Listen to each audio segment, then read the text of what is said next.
नमस्कार, मैं हूं आपका दोस्त धीरज और आप सुन रहे हैं एनएस रेडियो अररिया 90.4 एफएम। इस समय की एक अत्यंत दुखद और शोकपूर्ण खबर अररिया और पूरे बिहार के चिकित्सा जगत से जुड़ी हुई है।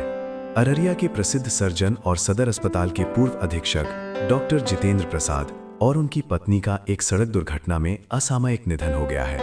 इस घटना से पूरे जिले में शोक की लहर है और स्वास्थ्य सेवाओं से जुड़े लोगों के बीच गहरा दुख देखा जा रहा है।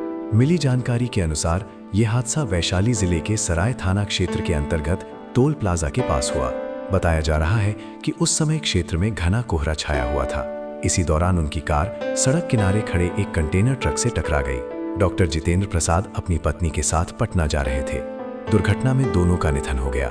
स्थानीय प्रशासन द्वारा आगे की औपचारिक प्रक्रिया पूरी की गई। डॉक्टर जितेंद्र प्रसाद चिकित्सा सेवा में अपनी कर्तव्य निष्ठा और समर्पण के लिए व्यापक रूप से जाने जाते थे। उन्होंने अररिया सदर अस्पताल में लंबे समय तक महत्वपूर्ण जिम्मेदारियां निभाईं और अस्पताल की स्वास्थ्य व्यवस्था को मजबूत करने में उल्लेखनीय योगदान दिया। हाल ही में उन्हें बिहार के स्वास्थ्य मंत्री मंगल पांडे द्वारा सम्मानित भी किया गया था। उन्हें 8 महीनों के भीतर 334 सफल सिजेरियन ऑपरेशन करने के लिए राज्य स्तर पर प्रशस्ति पत्र प्रदान किया गया था। ये उपलब्धि उनकी पेशेवर दक्षता और मरीजों के प्रति समर्पण को दर्शाती है। प्रशासनिक स्तर पर भी वे काफी सक्रिय रहे। सदर अस्पताल में अधीक्षक के रूप में उन्होंने व्यवस्था सुधार, सेवा विस्तार और मरीजों की सुविधा के लिए कई प्रयास किए। सहकर्मियों के अनुसार वे अनुशासन प्रिय होने के साथ साथ बेहद मिलनसार और सहयोगी स्वभाव के व्यक्ति थे।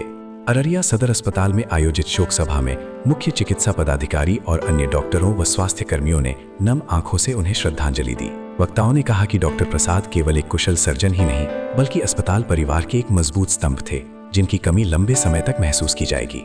एनएस रेडियो अररिया की पूरी टीम की ओर से हम डॉक्टर जितेंद्र प्रसाद और उनकी पत्नी को विनम्र श्रद्धांजलि अर्पित करते हैं और शोक संतप्त परिवार के प्रति गहरी संवेदना व्यक्त करते हैं। ईश्वर से प्रार्थना है कि परिवार को इस कठिन समय में संबल प्रदान करे। नमस्कार।